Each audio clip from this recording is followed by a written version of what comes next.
കാട്ടിന് നടുക്കാണ്. ഒരു 3 മണിയൊക്കെ ആയി. അതിൽ കലിംഗ വിശ്രമിച്ചു.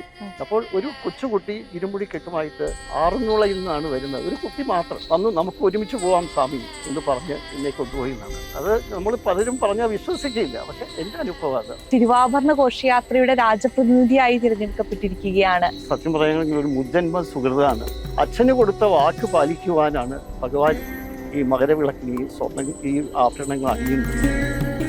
ഭഗവാനുമായിട്ടുള്ള ബന്ധം ഒരിക്കലും പുക്കിൾക്കൊടി ബന്ധമാണ്, ഒരിക്കലും മുറിച്ചു കളയാൻ പറ്റാത്തതാണ്. തിരുവാഭരണ പാതയുടെ ഓരങ്ങളിൽ ജനസഹസ്രങ്ങളാണ് കാത്തു നിൽക്കുക. ഓരോ പോയിന്റ് അവരെ എല്ലാം വിഭൂതി നൽകി അനുഗ്രഹിച്ചാണ് തമ്പുരാൻ പോവുക. 18 വഴിയിൽ എത്തിക്കഴിഞ്ഞാൽ മേൽശാന്തി വന്ന് തമ്പുരാനെ കാല് കഴിച്ച് സ്വീകരിക്കുകയാണ്. അച്ഛനെ കാല് കഴിച്ച് കൈ പിടിച്ചാണ് കൊണ്ടുപോവുക. ആ 18 വഴി കയറ്റുക. അതൊക്കെ ഒരു വലിയ അനുഭവമാണ്. ഇരുമുടി ഇല്ലാതെ പടി കയറാൻ പറ്റുന്നത് നമുക്കാണ്. മകരസംക്രമ ദിവസം തമ്പുരാൻ ശബരിമലയിൽ എത്തില്ല. കാളികപ്രത്തമ്മയുടെ എഴുന്നള്ളിപ്പാണ് ഭക്തരെ ഒത്തിരി തെറ്റിദ്ധരിപ്പിച്ചിട്ടുണ്ട്. പന്തളത്തെ സ്ത്രീജനങ്ങള് അമ്മമാരൊന്നും ശബരിമലയ്ക്ക് ഒരു എത്ര പ്രായമായാലും പ്രായ വ്യത്യാസമില്ലാതെ പോകാൻ പാടില്ല എന്നാണ്. ഭഗവാൻ ഞാനിവിടെ ഉണ്ട്, പിന്നെന്തിനാ കഷ്ടപ്പെട്ട് അങ്ങോട്ട് വരുന്നത്? തിരുവാഭരണം ആ തലയിലേക്ക് എടുത്തു വെച്ച് കഴിഞ്ഞാൽ പിന്നെ ആ സ്വാമിക്ക് എന്തോ ഒരു പ്രത്യേക ശക്തി കിട്ടുകയാണ്. ഭഗവാൻ കൊടുക്കുന്ന ശക്തിയാണ്. ഇത്രയും ദൂരം ഈ നമ്മൾ സാധാരണ ഒരു വെയിറ്റ് വെച്ച് നടക്കുക എന്ന് പറയുന്നത് നമുക്ക് വളരെ ഇത് ഓടുകയാണ്. നമസ്തേ. 2026 തിരുവാഭരണ ഘോഷയാത്രയ്ക്ക് വേണ്ടിയുള്ള രാജപ്രതിനിധിയായി തിരഞ്ഞെടുക്കപ്പെട്ട ശ്രീ പുണർദം തിരുനാൾ നാരായണവർമ്മ തമ്പുരാനാണ് ഇന്ന് എനിക്കൊപ്പം ഉള്ളത്. നമസ്തേ. നമസ്തേ. നമുക്കറിയാം, വലിയൊരു ഭാഗ്യം ജീവിതത്തിലേക്ക് വന്ന വർഷമായിട്ട് ഇപ്പൊ 2026 കാണാൻ പറ്റുന്ന ഒരു സാഹചര്യത്തിലാണ് ഉള്ളത്. കാരണം തിരുവാഭരണ ഘോഷയാത്രയുടെ രാജപ്രതിനിധിയായി തിരഞ്ഞെടുക്കപ്പെട്ടിരിക്കുകയാണ്. ഒരു അച്ഛന് മകൻ ദർശനം നൽകുന്ന ഒരു അപൂർവ നിമിഷമായിട്ട് നമുക്ക് തിരുവാഭരണം ചാർത്തിയ ദീപാരാധന വേളയെ നമുക്ക് കാണാൻ സാധിക്കും. അത് നേരിട്ട് കാണാൻ പോവുകയാണ്, എന്ന് വെച്ചാൽ ആ അച്ഛന്റെ സ്ഥാനത്ത് നിന്ന് കാണാൻ പോവുകയാണ്. എങ്ങനെയാണ് അങ്ങ് അതിനെ നോക്കി കാണുന്നത്? അതൊരു സത്യം പറയുകയാണെങ്കിൽ ഒരു മുജ്ജന്മ സുഹൃതാണ്. പന്തളം കൊട്ടാരത്തിൽ തന്നെ വന്ന് ജനിക്കുവാനും ഇങ്ങനെ ഭഗവാന്റെ പിതൃസ്ഥാനീയ കുടുംബത്തിൽ പിതൃസ്ഥാനീയ ആയി തീരുവാനും ഒക്കെയുള്ള ഒരു അവസരം ലഭിക്കുന്നതും ഭഗവാൻ അയ്യപ്പസ്വാമിയുടെ ഒരു അനുഗ്രഹമാണ്. കാരണം നമുക്കറിയാം, നമ്മുടെ പത്മനാഭസ്വാമിയുടെ ദാസന്മാരാണ് തിരുവിതാംകൂർ രാജകുടുംബം. പക്ഷേ ഒരു പിതൃസ്ഥാനീയം ഉള്ള ഒരു രാജകുടുംബം എന്ന് പറഞ്ഞാൽ പന്തളം കൊട്ടാരമാണ്. നമ്മളെ എല്ലാത്തിലും ഉപരിയായിട്ട് പന്തളം കൊട്ടാരത്തിൻ്റെ നമുക്ക് മറ്റ് സാമ്പത്തികമായ കാര്യങ്ങളൊന്നുമല്ല, ഏറ്റവും പ്രധാനം ഭഗവാനുമായിട്ടുള്ള ബന്ധമാണ്. നമ്മളെ കൊട്ടാരവും അങ്ങനെയാണ് കാണുന്നത്. കൊട്ടാരം എന്ന് പറഞ്ഞാലും നമ്മളെല്ലാം സാധാരണ ഇതായി മാറി. 200 വർഷം മുമ്പ് രാജഭരണം ഉണ്ടായിരുന്ന ഒരു കുടുംബമാണ്. ഇപ്പോൾ എല്ലാവരും സാധാരണ. അന്ന് നമ്മൾ ഈ രാജഭരണമൊക്കെ തിരുവിതാംകൂറിനെ ഏൽപ്പിച്ചു കഴിഞ്ഞ് എന്നാലും ഭഗവാനുമായിട്ടുള്ള ബന്ധം ഒരിക്കലും നമുക്ക് പുക്കിൾക്കൊടി ബന്ധമാണ്, ഒരിക്കലും മുറിച്ചു കളയാൻ പറ്റാത്തതാണ്. ഇന്നും അതിൻ്റേതായ ആ ഒരു ചങ്ങലയിൽ അതിൻ്റേതായ രീതിയിൽ തന്നെ ആചാരങ്ങൾ മുന്നോട്ട് കൊണ്ടുപോവാണ്. റിച്വൽ റൈറ്റ്സ് എല്ലാം പ്രൊട്ടക്റ്റ് ചെയ്തിട്ടുണ്ട്. അപ്പോൾ അതാണ് ഏറ്റവും വലിയൊരു ഭാഗ്യമായിട്ട് ലഭിച്ചിട്ടുള്ളത്. എല്ലാ വർഷവും ഇതുപോലെ രാജപ്രതിനിധിയെ വലിയ തമ്പുരാൻ നിയോഗിക്കും. കാരണം വലിയ തമ്പുരാന് ശബരിമലയിൽ പോകാൻ പാടില്ല എന്നാണ്. കാരണം വയസ്സായ അച്ഛൻ വരണ്ട, അതിന് ഒരു പ്രതിനിധിയെ വിട്ടാൽ മതി ഉടവാളുമായിട്ട് അത് ചടങ്ങുകൾ നടത്താൻ. അതാണ് അദ്ദേഹം നമുക്ക് തന്നിരിക്കുന്നത്. തപസ്സിന് പോകുന്ന സമയത്ത് അദ്ദേഹത്തെ രാജാവാക്കാൻ തുടങ്ങിയതാണ്. അങ്ങനെയുള്ള തിരുവാഭരണങ്ങളെല്ലാം നമ്മൾ ഉണ്ടാക്കി വെച്ചതാണ്. കിരീടമൊക്കെ ഉണ്ടാക്കി വെച്ചു, പൊൻകിരീടം. പക്ഷേ അദ്ദേഹം അതൊന്നും വേണ്ട, ഞാൻ തപസ്സിന് പോവുകയാണ്, എൻ്റെ ലക്ഷ്യം, എൻ്റെ ജന്മ നിയോഗങ്ങളെല്ലാം പൂർത്തീകരിച്ചു, ഞാൻ ശബരിമലയിൽ പോവാണ് എന്ന് പറഞ്ഞിട്ടാണ് പോകുന്നത്. അന്ന് അച്ഛന് കൊടുത്ത വാക്ക് പാലിക്കുവാനാണ് ഭഗവാൻ ഈ മകരവിളക്കിന് ഈ ആഭരണങ്ങൾ അണിയുന്നത്. അതും കൊണ്ട് ഈ പന്തളത്തു നിന്നും അത് നയിച്ച് ശബരിമലയ്ക്ക് പോവുക എന്ന് പറഞ്ഞാൽ ജീവിതത്തിലെ അങ്ങേറ്റത്തെ പുണ്യമായ കാര്യമാണ്. നമുക്ക് എന്ത് കിട്ടിയാലും അതൊക്കെ നമുക്ക് പോവും, നമ്മുടെ കയ്യിൽ നിന്ന് പോവും. ഇത് പക്ഷേ ഈ ഭഗവാന്റെ കൃപ അത് ഏറ്റവും വലിയൊരു അനുഗ്രഹമായിട്ടാണ് ഞാൻ കാണുന്നത്. ഇപ്പൊ നമുക്കറിയാം, നമ്മൾ ഒരുപാട് തവണ അങ്ങിപ്പോ സന്നിധാനത്ത് പോയി അയ്യനെ കണ്ടിട്ടുണ്ടാകും. പക്ഷെ ഇത്തവണ പോകുന്നത് അങ്ങനെയല്ല. ഒരു പ്രത്യേക ഒരു വൈകാരികമായ ഒരു നിമിഷം അവിടെ ഉണ്ട് എന്നുള്ളതാണ്. അപ്പൊ അതിനെ കുറിച്ചിട്ട് ആലോചിക്കുമ്പോൾ, ആ നിമിഷത്തെ കുറിച്ച് ഇപ്പൊ തന്നെ ഓർക്കുമ്പോൾ എങ്ങനെയാണ്? ഞാൻ ഒത്തിരി പ്രാവശ്യം പോയിട്ടുണ്ട്. 76 ഞാൻ ആദ്യമായിട്ട് പോവുക. അന്ന് നമ്മുടെ മരിച്ചുപോയ അവിടുത്തെ വലിയൊരു അമ്മാവിൻ്റെ കൂടെയാണ് പോവുക. അന്നത്തെ യാത്രയും ഇന്നത്തെ യാത്രയായിട്ട് ഒത്തിരി വ്യത്യാസങ്ങളുണ്ട്. എങ്കിലും നമ്മൾ അന്ന് അവിടെ കണ്ട ചടങ്ങുകളെല്ലാം നമ്മുടെ മനസ്സിൽ ഇന്നും മറക്കാതെ കിടക്കുന്നുണ്ട്. അപ്പോൾ അതെല്ലാം തന്നെ ഒരു അനുഭവമാണ്. അപ്പോൾ ഈ അനുഭവ സമ്പത്തോടു കൂടിയാണ് ഞാൻ ശബരിമലയ്ക്ക് പോകുന്നത്. ഇതിൻ്റെ ശരിക്കും പറയുകയാണെങ്കിൽ കാൽനടയായിട്ട് ഒരു 90 കിലോമീറ്ററോളം ഏകദേശം നടന്നു പോവുകയാണ്. വളരെ വളരെ ബുദ്ധിമുട്ടുള്ള യാത്രയാണ്. നമുക്ക് ഒത്തിരി അസൗകര്യങ്ങളാണ് സൗകര്യങ്ങളെക്കാളും കൂടുതൽ. അപ്പോൾ എല്ലാ അസൗകര്യങ്ങളും നമ്മുടെ മനസ്സിൽ അതെല്ലാം ഉൾക്കൊണ്ടുകൊണ്ട് തന്നെയാണ് നമ്മൾ പോകുന്നത്. നമ്മൾ പോകുന്ന ഒറ്റ ലക്ഷ്യം ഭഗവാൻ അയ്യപ്പ സ്വാമിയുടെ അടുത്ത് അച്ഛൻ ചെയ്യേണ്ടതായ റിച്വൽസ് കർമ്മങ്ങൾ ചെയ്യാൻ വേണ്ടി നിയോഗിക്കപ്പെട്ടതാണ്. കാരണം ഇത് ഭഗവാന്റെ ഒരു ശക്തി നമ്മുടെ കൂടെയുണ്ട് എപ്പോഴും. ഇവിടെ നിന്ന് ജനുവരി 12 അന്ന് ഉച്ചയ്ക്ക് പൂജിച്ച ഉടവാൾ രാജപ്രതിനിധിക്ക് നൽകി കഴിഞ്ഞാൽ പിന്നെ രാജപ്രതിനിധി എന്ന് പറയുന്നത് ഭഗവാന്റെ ആ ഒരു കൺട്രോളിലാണ്. ഭഗവാനാണ് പിന്നെ മുന്നോട്ട് കൊണ്ടുപോകുന്നത്. അപ്പോൾ ആ സമയത്ത് നമ്മൾ പ്രാർത്ഥിച്ചു കൊടുക്കുന്ന വിഭൂതിക്ക് വളരെ ശക്തിയുണ്ട്. നമുക്കറിയാം, അത് നമ്മുടെ പഴയ മൻമോഹൻ സിംഗ് പ്രധാനമന്ത്രിയായിരുന്ന കാലത്ത് അദ്ദേഹത്തിൻ്റെ സെക്രട്ടറി ആയിരുന്ന TK നായർ, അദ്ദേഹം ഇവിടെ അയിരൂർ സ്വദേശിയാണ്. അദ്ദേഹത്തിൻ്റെ ആത്മകഥയിൽ പറഞ്ഞിട്ടുണ്ട്, അദ്ദേഹം ഉണ്ടായത് തന്നെ പന്തളത്ത് തമ്പുരാൻ പൂജിച്ച് നൽകിയ വിഭൂതി ആ ഒരു ഫലമാണെന്നാണ്. അപ്പം അത്രമാത്രം ശക്തിയുണ്ട് ആ വിഭൂതിക്ക്. കാരണം ഭഗവാന്റെ ആ ഒരു ചൈതന്യത്തോടു കൂടിയാണ് രാജപ്രതിനിധി പോവുക. അതുകൊണ്ടാണ് ഈ രാജപ്രതിനിധി നടന്നാണ് പോവുക, പല്ലക്കിൽ കയറും. എങ്കിൽ തന്നെയും എല്ലാ ഭക്തജനങ്ങൾക്കും, കാണാൻ വരുന്ന എല്ലാ ഭക്തജനങ്ങളെയും അനുഗ്രഹിച്ചു വേണം പോകാനാണ്. എല്ലാവർക്കും ഭസ്മം വിഭൂതി കൊടുത്ത് അനുഗ്രഹിച്ചു പോകണം. അതിനകത്ത് നാനാ ജാതി മതസ്ഥർ, അവിടെ ഉച്ചനീചത്വങ്ങളൊന്നുമില്ല. നമ്മൾ ശബരിമലയിൽ പോകുമ്പോൾ ശരിക്കും ഭഗവാൻ തന്നെയാണ്, ഭഗവാന്റെ സ്വരൂപമായിട്ട് തന്നെയാണ് ഉടവാടുമായിട്ട് രാജപ്രതിനിധി പോവുക. അതിനകത്ത് നെയ്ത്തേങ്ങയുമായിട്ടും ശബരിമലയിലെ വഴിപാടുമായിട്ട് ഈ വഴിയുടെ ഓരങ്ങളിൽ, തിരുവാഭരണ പാതയുടെ ഓരങ്ങളിൽ ജനസഹസ്രങ്ങളാണ് കാത്തു നിൽക്കുക ഓരോ പോയിന്റിലും. അവരെ എല്ലാം നമ്മൾ വിഭൂതി നൽകി അനുഗ്രഹിച്ചാണ് തമ്പുരാൻ പോവുക. അങ്ങനെ നടന്ന് നമ്മൾ ആദ്യത്തെ ദിവസം അയിരൂർ പുതുകാവ് ക്ഷേത്രത്തിലാണ് ഫസ്റ്റ് ഡേ വരിക. ഒരു 24-25 കിലോമീറ്റർ നടന്ന് ഉച്ചയ്ക്ക് നല്ല വെയിലത്താണ് പോകുന്നത്. എങ്കിലും ഇതൊന്നും നമ്മൾ അറിയുന്നില്ല, ആ ക്ഷീണമോ ഒന്നും അറിയാതെ ഭഗവാൻ നമ്മളെ കാത്തു. ആദ്യത്തെ ദിവസം ചെന്ന് കഴിഞ്ഞിട്ട് അന്ന് രാത്രിയിൽ 1 മണിക്കൂർ മാത്രമേ റെസ്റ്റ് കിട്ടുള്ളൂ. അന്ന് രണ്ടാം ദിവസം വെളുപ്പിനെ 2 മണിക്ക് എഴുന്നേറ്റ് വീണ്ടും നടക്കുകയാണ്. ആ 2 മണിക്കും നമ്മുടെ വഴിയോരങ്ങളിലെല്ലാം ഭക്തജനങ്ങൾ വിളക്കും വെച്ച് കാത്തു നിൽക്കുകയാണ്.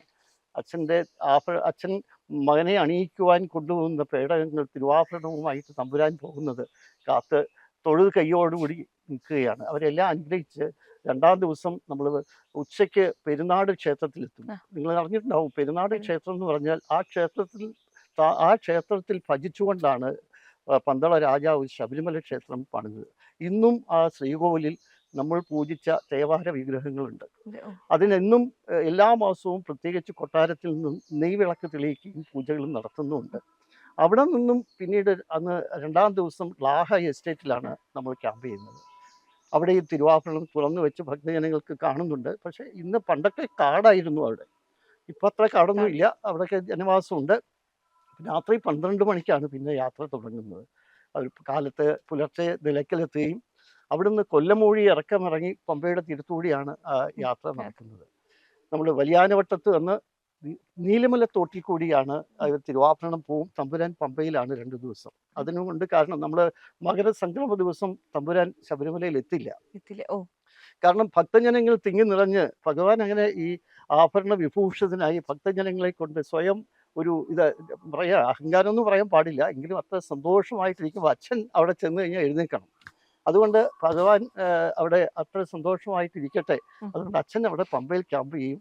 മകരം 3-ന്, അതായത് ജനുവരി 16-ന് മാത്രമേ ഉച്ചയ്ക്കാണ് തമ്പുരാൻ്റെ ശബരിമല യാത്ര. ഉച്ചയ്ക്ക് ചെന്ന് കഴിഞ്ഞാൽ ശരംകുത്തിയിൽ വെച്ച് ദേവസ്വം അധികാരികൾ 2016 വരെ ആനയുമായിട്ട് വന്നാണ് സ്വീകരിക്കുക. ഭഗവാൻ ആന ഗജം അയ്യപ്പൻ്റെ വാഹനമാണ്. ഇപ്പോൾ ആനപ്പുറത്ത് കയറി തമ്പുരാൻ വരണം എന്നാണ് അച്ഛനെ സ്വീകരിക്കുന്നത്. അങ്ങനെയാണ്. അപ്പൊ തിരുവാഭരണത്തിന്റെ കൂടെയുള്ള 2 കൊടികളുണ്ട്. ഭഗവാൻ എപ്പോൾ എഴുന്നള്ളിക്കുമ്പോഴും ഈ 2 സൈഡിൽ 2 മലദൈവങ്ങളാണ്, ഇഞ്ചിപ്പാറക്കോട്ടയും തലപ്പാറക്കോട്ടയും. അപ്പൊ അവരും അകമ്പടി പിടിച്ചുകൊണ്ടാണ് തമ്പുരാനെ സ്വീകരിക്കാൻ അവിടെ എത്തുമ്പോൾ നമ്മുടെ തിരുവാഭരണത്തിലുള്ള ഒരു ചെറിയ തങ്കച്ചുരികയുണ്ട്. ആ തങ്കച്ചുരിക ദേവസ്വം അധികാരികൾ കൊണ്ടുവന്ന് തമ്പുരാൻ്റെ തരും. അപ്പോൾ തമ്പുരാൻ അതും പിടിച്ചു വേണം 18-ാം പടിയിലേക്ക് നീങ്ങാൻ.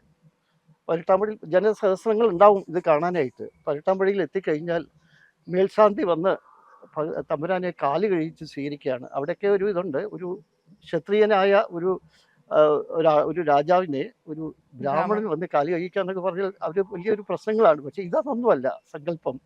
ഭഗവാൻ നേരിട്ട് വന്ന് ഭഗവാന്റെ പ്രതിനിധിയാണ് മേൽശാന്തി. അച്ഛനെ കാല് കഴിക്കുന്നു. അച്ഛൻ മകൻ ബന്ധമാണ്.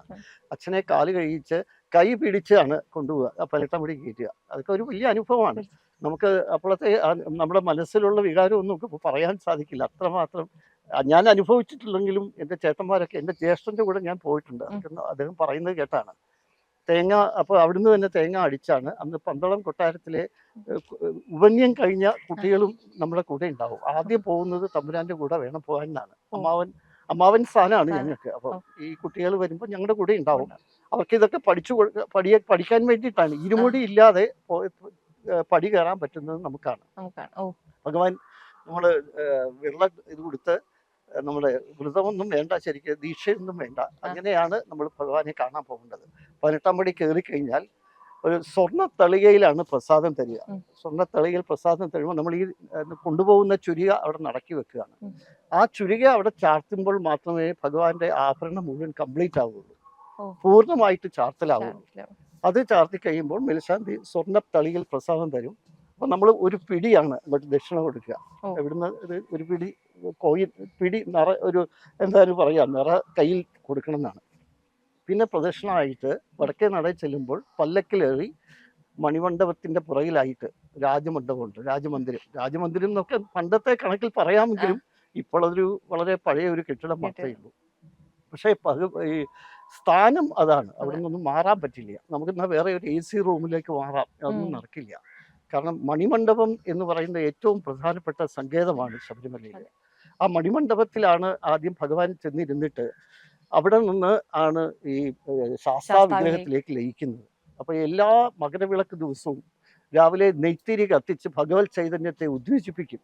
ഉദ്വേജിപ്പിച്ച ശേഷമാണ് ഈ ഭഗവാന്റെ ചൈതന്യമാണ് ഈ 5 ദിവസവും അവിടെയുള്ളത്. മറ്റേത് ശാസ്താവ് തപസ്സിരിക്കുകയാണ്, അവിടെ ശാസ്താവിൽ ലയിച്ചതാണ് ഭഗവാൻ. അപ്പോൾ ഈ മകരവിളക്ക് ദിവസം തൊട്ട് അവിടെ അയ്യപ്പന്റെ ചൈതന്യമാണ്. അയ്യപ്പൻ ചൈതന്യം വെച്ചാൽ അച്ഛൻ വരുന്നത് ആഭരണം ഭൂഷിതനായിട്ട് അച്ഛനെ കാത്തിരിക്കുകയാണ് ഭഗവാൻ. അച്ഛൻ കൊടുത്തയക്കുന്ന ആഭരണം. കാരണം ഇവിടെ വെച്ചത് ഞാൻ തപസ്സിന് പോവാണ്, അതുകൊണ്ട് അച്ഛന് ഒരു വാക്ക് കൊടുത്തിരുന്നു, ഞാൻ തപസ്സിൽ നിന്ന് ഉണരുന്ന മകരസംക്രമ സന്ധ്യയിൽ അച്ഛൻ ആഭരണവുമായിട്ട് വന്നോളൂ. സ്വർണ്ണമൊന്നും അണിയാൻ എനിക്ക് ആഗ്രഹമില്ല, പക്ഷെ അച്ഛൻ്റെ ആഗ്രഹം പൂർത്തീകരിക്കാൻ ഞാൻ ഇത് അണിയാം, ഒരു മകൻ രാജകുമാരനായിട്ട് ഇരിക്കാം. അതാണ് നമ്മുടെ തിരുവാഭരണത്തിലെ പ്രധാന പെട്ടിയിലുള്ള കിരീടമുണ്ട്. ആ കിരീടത്തോടുകൂടിയ തിരുമുഖം, മേൽമീശയോടുകൂടിയ രൂപമാണ് അതിൽ നമുക്ക് കാണാൻ സാധിക്കുന്നത്. അതുപോലെ തന്നെ ഈ മണിമണ്ഡപത്തിൽ നിന്ന് ആദ്യത്തെ 5 ദിവസവും അവിടെ 5 ദിവസവും ഈ കളമെഴുത്തുണ്ട്. ആ കളമെഴുത്ത് ഓരോ ദിവസവും ഓരോ ഭാവത്തിലാണ്. അപ്പൊ ഭഗവാന്റെ ഓരോ ഭാവത്തിലുള്ളത് അത് ഈ മണിമണ്ഡപത്തിൽ നിന്ന് എഴുന്നള്ളിക്കുന്ന ആ ഒരു ഒരു ജീവിതയുണ്ട്. ആ ജീവിതയിലെ പ്രധാന ആ രൂപം ഈ തിരുമുഖം പോലെ തന്നെയാണ്. രാജകീയ ഭാവത്തിൽ യോദ്ധാസങ്കല്പത്തിൽ മേൽമീശയോടുകൂടിയ ഒരു രൂപമാണ്. മറ്റ് ക്ഷേത്രങ്ങളിലെ നമ്മൾ ദേവീ ദേവന്മാരെയൊക്കെ നോക്കിയാൽ അങ്ങനെ ഒരു രൂപം കാണാൻ പറ്റില്ല. ആ സങ്കല്പം എന്ന് പറഞ്ഞാൽ അവിടെ നിന്ന് അയ്യപ്പ ചൈതന്യം, അയ്യപ്പനെ നമ്മൾ എഴുന്നള്ളിച്ച് ആദ്യ ശാസ്താവിനെ വലം വെച്ച് വരുന്ന എഴുന്നള്ളിപ്പാണ് ഈ മകരവിളക്ക് എന്ന് പറയുന്നത്. ആ നമ്മൾ 18 പടിയുടെ താഴെ വന്ന് നായാട്ടുവിളി എന്ന് പറഞ്ഞ ഒരു ആ നായാട്ടുവിളി ഭഗവാന്റെ ചരിത്രമാണ്. ഈ അന്നത്തെ ജീവിത കഥ ഒരു പ്രത്യേക ഈണത്തിൽ ചൊല്ലുകയാണ്. അവിടെ ആദിശാസ്താവിനെ വലം വെച്ചാണ് ഈ എഴുന്നള്ളിപ്പ് നടക്കുന്നത്. അതാണ് മകരവിളക്ക്. 5 ദിവസത്തെ എഴുന്നള്ളിപ്പാണ്, ഏറ്റവും പ്രധാനമാണ്. അപ്പോൾ ഞാൻ ഇത്രയും വരെ പറഞ്ഞു, എഴുന്നള്ളിപ്പ് വരെ. അപ്പോൾ ഈ പല ഇതിലും ഒരു കഥകളിൽ അയ്യപ്പൻ സിനിമന്റെ ഒക്കെ ഈ മാളികപ്പുറത്തമ്മയുടെ എഴുന്നള്ളിപ്പാണ് ഭക്തരെ ഒത്തിരി തെറ്റിദ്ധരിപ്പിച്ചിട്ടുണ്ട്. നമ്മൾ ഈ 2018 ഈ ശബരിമല വിഷയവും ആചാരത്തെ സംബന്ധിച്ചൊക്കെ വന്നപ്പോഴാണ് ഇത് നമ്മൾ ഓപ്പൺ ആയിട്ട് പറഞ്ഞത്. അമ്മ വരുന്നതും നിരാശനായിട്ട് പോകുന്നതും ഒക്കെ തെറ്റായിട്ടുള്ള ഒരു പ്രചരണമാണ്. അപ്പം അത് കഴിഞ്ഞ് ഏറ്റവും ഇതൊന്നും ഭക്തർക്ക് അറിയില്ല. ഇപ്പൊ വരുന്ന പലർക്കും ഈ ഗുരുസ്വാമി എന്ന് പറഞ്ഞ 1-2 വർഷം ശബരിമല പോയ എല്ലാവരും ഗുരുസ്വാമി ആകുകയാണ്. ശരിക്കും ആചാരപരമായിട്ട് നമ്മൾ 41 ദിവസം വ്രതം എടുത്ത് ഈ ഗുരു ആകണം. എന്നാൽ അത്രമാത്രം ഈ ഗുരുസ്വാമി എന്ന് പറഞ്ഞ ഒരു സ്ഥാനത്തെത്താൻ പണ്ടൊക്കെ 18 വർഷമൊക്കെ കഴിഞ്ഞിട്ടാണ്. അപ്പോൾ വളരെ പവിത്രമായ ഒരു സാധാരണ ഒരു ക്ഷേത്രത്തിൽ പോകുന്ന ഒരു തീർത്ഥയാത്രയല്ല, ഒരു അമ്പലത്തിൽ പോകുന്ന ചടങ്ങല്ല ശബരിമല പോവുക. ശരിക്കും അതിന് വളരെയധികം വ്യത്യാസങ്ങളുണ്ട്. ഇപ്പൊ അങ്ങ് പറഞ്ഞതുപോലെ സാധാരണ ക്ഷേത്രങ്ങളിലേക്ക് പോകുമ്പോൾ നമുക്കൊരു ഗുരുവിന്റെ ആവശ്യമില്ല. ആവശ്യമില്ല. ഇവിടേക്ക് ശബരിമലയിലേക്ക് വരുമ്പോഴാണ് ഗുരുസ്ഥാനത്തെ ഒരാളെ കണ്ട് അതെ അല്ലെങ്കിൽ അതെ ആ ഒരു രീതിയിൽ ആ അച്ചടക്കത്തോട് കൂടിയിട്ട് അതെ ഈ 41 ദിവസത്തെ വ്രതം എന്ന് പറയുന്നത് കൃത്യമായി ജീവിതത്തില് അച്ചടക്കം ഉണ്ടാക്കുന്നതാണ്. അതെ അതെ എണീക്കുന്നതാണെങ്കിലും എല്ലാം ഭക്ഷണമാണെങ്കിലും എല്ലാം നമ്മുടെ മനസ്സിനെ കൂടി ശുദ്ധമാക്കുന്നതാണ്. ശുദ്ധമാണ്. അപ്പൊ നമ്മുടെ ഒരു ജീവിതചര്യ തന്നെ മാറ്റിമറിച്ചൊരു നന്നായി എങ്ങനെ ജീവിക്കാം അതെ, എന്നുള്ളൊരു പാഠം കൂടി അയ്യൻ പഠിപ്പിക്കുകയായിരുന്നു. തീർച്ചയായിട്ടും തീർച്ചയായിട്ടും. അത് സമൂഹത്തിൽ തന്നെ ഈ 2 മാസം നമുക്ക് പ്രത്യേകത ശ്രദ്ധിച്ചാൽ അറിയാം. മണ്ഡല മകരവിളക്ക് കാലത്ത് ഈ പൊതുവേ കേരളത്തിലെ അന്തരീക്ഷം തന്നെ മാറുന്നുണ്ട്. ഒരു പോസിറ്റീവ് അതെ. എനർജി എല്ലായിടവും വരുന്നുണ്ട്. ആ വ്രതശുദ്ധിയുടെ കാലം, ഉം. അത് വ്രതം നമ്മൾ നോക്കുന്നത് പറഞ്ഞാൽ പണ്ടത്തെ രീതി അനുസരിച്ച് വളരെ സ്ട്രിക്റ്റ് ആണ്. കാലത്തെ ഈ മാല മുദ്ര ധരിച്ച ശേഷം ദിവസവും ക്ഷേത്രത്തിൽ പോയി കുളിച്ച് തൊഴുത ഉം. ശേഷമേ വീട്ടിൽ വന്ന് ആഹാരം ഉം. കഴിക്കാൻ പാടുള്ളൂ. ശുദ്ധമായ ആഹാരം. വീട്ടുകാരും വ്രതത്തിലായിരിക്കും. ഉം. അവരെല്ലാം തന്നെ പ്രത്യേകം താമസം തന്നെ പ്രത്യേകം. ഇവിടൊക്കെ നമ്മൾ കുറച്ചുകൂടെ ലിബറലാണ്. പക്ഷേ മറ്റ് സ്റ്റേറ്റുകളിലൊക്കെ അവർ ഒരുമിച്ചാണ് താമസം. ഒരു ക്ഷേത്രത്തിലാണ്. കാൽ ചെരുപ്പ് പോലും ഇടാതെ 41 കഠിന വ്രതം തന്നെയാണ് അവർ സ്വീകരിക്കുന്നത്. അങ്ങനെ വ്രതം നോറ്റ് നമ്മൾ പരമ്പരാഗത പാതയിൽ കൂടി, പണ്ട് അയ്യപ്പൻ പോയ പാതയുണ്ട്, ആ പാതയിൽ കൂടിയാണ് പണ്ട് പൊക്കോണ്ടിരുന്നത്. ഇപ്പോൾ നമ്മളെല്ലാം എളുപ്പവഴിയാണ്. അതെ. എളുപ്പവഴിയിൽ പോയി എങ്ങനെ നമുക്ക് തീർത്ഥാടനം പൂർത്തീകരിക്കാം എന്നാണ് നമ്മളിപ്പോൾ ശ്രദ്ധിക്കുന്നത്. ഈവൻ പമ്പയിൽ പോയി മാലയിട്ടാണ് പോകുന്നത്. അതൊക്കെ ഒരു ശരിയായ രീതിയല്ല. ശരിക്കും നമ്മൾ കഠിന വ്രതം എടുത്ത ശേഷം എരുമേലി പോയി ആ വഴിയുള്ള ഭഗവാൻ പോയ വഴിയിൽ കൂടിയാണ് പോകേണ്ടത്. ആ തീർത്ഥാടനത്തിന് ഒരു പ്രത്യേകതയുണ്ട്. അന്ന് ഇതുപോലെയുള്ള ഓരോ സ്ഥലത്തും ക്യാമ്പ് ചെയ്ത് നമ്മൾ തന്നെ ആഹാരം വെച്ച് കഴിച്ച് ശുദ്ധമായ ഇതാണ്. അല്ലാതെ ഹോട്ടലുകളിൽ പോയി ആഹാരം കഴിക്കുകയൊക്കെ ഇപ്പൊ വന്നിട്ടുണ്ട്. അതൊക്കെ മാറി പണ്ടത്തെ രീതിയിൽ പോകണം. തമ്പുരാൻ പോകുമ്പോൾ അങ്ങനെയല്ല. തമ്പുരാൻ എല്ലാം അതിൻ്റെതായ ശുദ്ധ വിശുദ്ധിയോടുകൂടി തന്നെയാണ് പോവുക. എത്ര ദിവസത്തെ വ്രതമാണ് തമ്പുരാന് വേണ്ടി വരിക? തമ്പുരാൻ ആക്ച്വലി വ്രതം നമ്മൾ നോക്കാറില്ല. ഞങ്ങളിന്നും വ്രതത്തിലാണ്. എങ്കിലും ഞങ്ങളൊരു 12 ദിവസം ഭജനമുണ്ട് ഇവിടെ. നമ്മുടെ ഈ വലിയ കോയിക്കൽ ക്ഷേത്രം എന്ന് പറഞ്ഞാൽ കൊട്ടാരത്തിന്റെ തേവാര സങ്കല്പമാണ്. പന്തളത്തെ സ്ത്രീജനങ്ങൾ, അമ്മമാരൊന്നും ശബരിമലയ്ക്ക് ഒരു എത്ര പ്രായമായാലും പ്രായവ്യത്യാസമില്ലാതെ പോകാൻ പാടില്ല എന്നാണ്. ഭഗവാൻ ഞാനിവിടെ ഉണ്ട്, പിന്നെന്തിനാ നിങ്ങൾ കഷ്ടപ്പെട്ട് അങ്ങോട്ട് വരുന്നത്, ഇവിടെ തൊഴുതാൽ മതി എന്നുള്ള ഒരു പ്രാർത്ഥനയാണ്. അപ്പം അതുകൊണ്ട് നമുക്ക് ഇവിടെ ഭജനം ഒരു 12 ദിവസത്തെ ഭജനമാണ്. നമ്മൾ ദിവസവും കുളിച്ചു തൊഴുത് നമ്മൾ പന്തളം കൊട്ടാരത്തിന്റെ വകയായ 25 ക്ഷേത്രങ്ങൾ ഉണ്ടായിരുന്നു. ഈ തിരുവിതാംകൂറിലേക്ക് ഇത് കൊടുക്കുന്ന മുമ്പായിട്ട്, രാജ്യം കൊടുക്കുന്നതിന് മുമ്പ് 25 ക്ഷേത്രങ്ങൾ. അപ്പോൾ ആ ക്ഷേത്രങ്ങളിലെല്ലാം ദർശനം നടത്തണം. കഴിയുന്നതും ക്ഷേത്ര ദർശനങ്ങളെല്ലാം നടത്തിയ ശേഷമാണ് നമ്മൾ ഭഗവാനെ ഇതിൻ്റെ കൂടെ രാജപ്രതിനിധി പോകുന്നത്.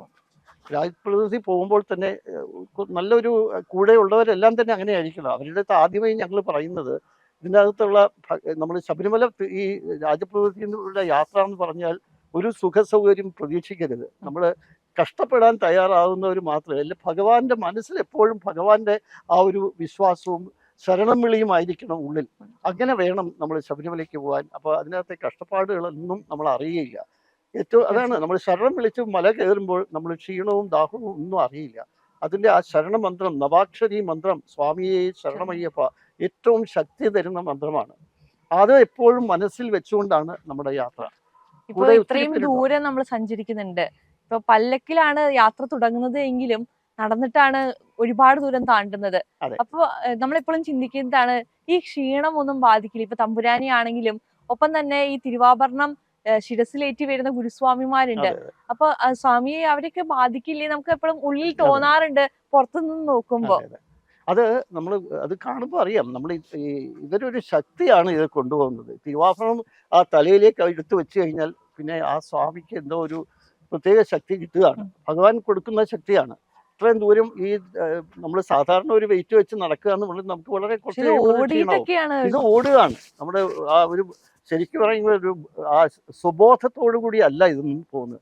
ഭഗവാൻ നിയന്ത്രിച്ച് കൊണ്ടുപോകുന്നു. അങ്ങനെയാണ് ആ യാത്ര. നമ്മൾ അറിയാം, ഇവിടുന്ന് കൃഷ്ണപ്പരന്ത് 3 പ്രാവശ്യം വന്ന് വട്ടവിട്ട ശേഷമേ ഇത് എടുക്കുകയുള്ളൂ. എത്രയോ നൂറ്റാണ്ട്. എനിക്കിപ്പോൾ 69 വയസ്സായി. എൻ്റെ ഓർമ്മ വെച്ച കാലം തൊട്ട് ഞങ്ങളിത് കാണുന്നതാണ്. പലരും പറയും, പലതൊക്കെ ഈ യുക്തിവാദികൾ പലതും പറയും, എങ്കിലും ഇത് നമുക്ക് കാണാൻ സാധിക്കും. പ്രത്യക്ഷമായിട്ട് കാണുന്ന സത്യത്തെ നമുക്ക് ഒരിക്കലും നിഷേധിക്കാൻ സാധിക്കില്ല. ഭഗവാൻ പ്രത്യക്ഷനാണ്. അനുഭവങ്ങൾ ഞങ്ങൾക്കുണ്ട്. ഇതിൻ്റെ കൂടെ പോകുമ്പോൾ തന്നെ പല അനുഭവങ്ങളും ഉണ്ടായിട്ടുണ്ട് ജീവിതത്തിൽ. ഒരു അനുഭവം പങ്കുവയ്ക്കാൻ ഞാൻ എൻ്റെ ചേട്ടൻ എൻ്റെ ജ്യേഷ്ഠനല്ല, എൻ്റെ അമ്മാവൻ അദ്ദേഹം HMD ഉണ്ടായിരുന്നു. അദ്ദേഹം തൃപ്പൂണിത്തുറ താമസിക്കുകയാണ്. രാജപ്രതിനിധിയായിട്ട് പോകുമ്പോൾ ഞാൻ അന്ന് ലാഹയിൽ 2-ാം ദിവസം ലാഹയിൽ 2 മണിക്ക് യാത്ര പോകണം. അപ്പം ഞാൻ യാത്ര തുടങ്ങി. അവര് മുന്നിൽ പോയി. എനിക്ക് കുറച്ച് മെഡിക്കൽ ഇഷ്യൂസ് ഉണ്ടായിരുന്നു. ഹെർണിയയുടെ പ്രോബ്ലം ഉണ്ടായിരുന്നു. അപ്പം ഞാൻ കുറച്ച് ദൂരം ചെന്നപ്പോൾ എനിക്ക് നടക്കാൻ വയ്യ, ഒട്ടും നടക്കാൻ വയ്യ, വല്ലാത്ത ഒരു ഇതായി, പെയിനായി. അപ്പോൾ ഞാൻ അവിടെ ഒരു കാട്ടിന് നടുക്കാണ്. രാത്രി 12:30 1 മണി, 1 മണിയല്ല 2 മണിക്ക് ഒരു 3 മണിയൊക്കെ ആയിട്ടുണ്ട്. ആ സമയമാണ്. അത് കലിംഗ വിശ്രമിച്ചു. അപ്പോൾ ഒരു കൊച്ചുകുട്ടി ഇരുമുടി കെട്ടുമായിട്ട് ആറന്മുളയിൽ നിന്നാണ് വരുന്നത്. ഒരു കുട്ടി മാത്രം ഒറ്റയ്ക്ക് വന്നു. നമുക്ക് ഒരുമിച്ച് പോവാം സ്വാമി എന്ന് പറഞ്ഞ് എന്നെ കൊണ്ടുപോയി എന്നാണ്. അത് നമ്മൾ പലരും പറഞ്ഞാൽ വിശ്വസിക്കുകയില്ല, പക്ഷെ എൻ്റെ അനുഭവം അതാണ്. എന്നിട്ട് എൻ്റെ കൂടെ വന്ന എസ്കോർട്ടിലുള്ള നമ്മുടെ ഇതിൻ്റെ കൂടെ നമ്മുടെ ബന്ധുജനങ്ങളെല്ലാം ഈ കുട്ടിയെ അന്വേഷിച്ചു വന്നു. പക്ഷെ കുട്ടിയെ കണ്ടിട്ടില്ല. എന്നെ ഇവരുടെ കൂടെ എത്തിച്ച ശേഷം കുട്ടി മറിഞ്ഞു. കുട്ടിയെ കാണാനില്ല. എൻ്റെ മനസ്സിൽ ഇപ്പോഴും അതുണ്ട്. അപ്പോൾ പറഞ്ഞു ഉറക്കത്തിലായിരിക്കും, ബോധമില്ലാതെ ആയിരിക്കും പറയുന്നത്. പക്ഷെ ഇതൊക്കെ ഒരു അനുഭവമാണ്. ഇങ്ങനെയുള്ള അനുഭവങ്ങൾ ഉണ്ടായിട്ടുള്ള അനേക അനുഭവങ്ങൾ ഉണ്ടായതായിട്ട് സ്വാമിമാർ നമ്മുടെ അടുത്ത് പറഞ്ഞിട്ടുണ്ട്. കാരണം ഈ നമ്മുടെ 3-ാമത്തെ ദിവസം നമ്മൾ നിലയ്ക്കൽ ഇറങ്ങിയിട്ട് കൊല്ലമൂഴി എന്ന് പറഞ്ഞ് കാട്ടിന് നടുക്കൂടെയുള്ള വഴിയാണ് പോകുന്നത്. തിരുവാഭരണം പോകുന്നത് പഴയ ട്രഡീഷണൽ പാതയാണ്. നമ്മൾ പമ്പ വഴിയൊന്നും പമ്പയിൽ പോവില്ല. അപ്പോൾ അതിൽ കൂടി പോകുമ്പോൾ പലർക്കും മാസപൂജയ്ക്കാണ് പോയത്. ഒരു സ്വാമി നമ്മുടെ ഇവിടെ തന്നെ പന്തളത്തുള്ളത് തന്നെയാണ്. മാസപൂജയ്ക്ക് പോയി അവർക്ക് വഴിതെറ്റി. അന്നൊന്നും കാട് തെളിച്ചിട്ടൊന്നുമില്ല. വഴിതെറ്റി ആകെ ഇതായി. അപ്പോൾ ഇതുപോലെ തന്നെ ഒരു കാട്ടുബാലൻ വന്ന് അവരെ എത്തിച്ചു എന്നാണ് അവർ വളരെ ഇതായിട്ട് പറഞ്ഞ അവർക്ക്. അപ്പം അങ്ങനെയുണ്ട്, ഭഗവാൻ എന്നും ഭക്തന്റെ കൂടെ ഉണ്ട്. ആ വിശ്വാസം ആണ് നമ്മളെ മുന്നോട്ട് നയിക്കുന്നത്. അപ്പോൾ അങ്ങനെയാണ് ഞാനിപ്പോൾ അനുഭവത്തിന്റെ വെളിച്ചത്തിലാണ് ഇത് പറഞ്ഞത്. എനിക്ക് ഭഗവാനിൽ എന്നും ആ ഭഗവാനെ നമ്മൾ കണ്ടിട്ടുണ്ട്. ഒരു കുട്ടിയായിട്ടാണെങ്കിലും എൻ്റെ മനസ്സിലുണ്ട്. അപ്പം ആ ശക്തിയാണ് നമ്മളെ മുന്നോട്ട് കൊണ്ടുപോകുന്നത്.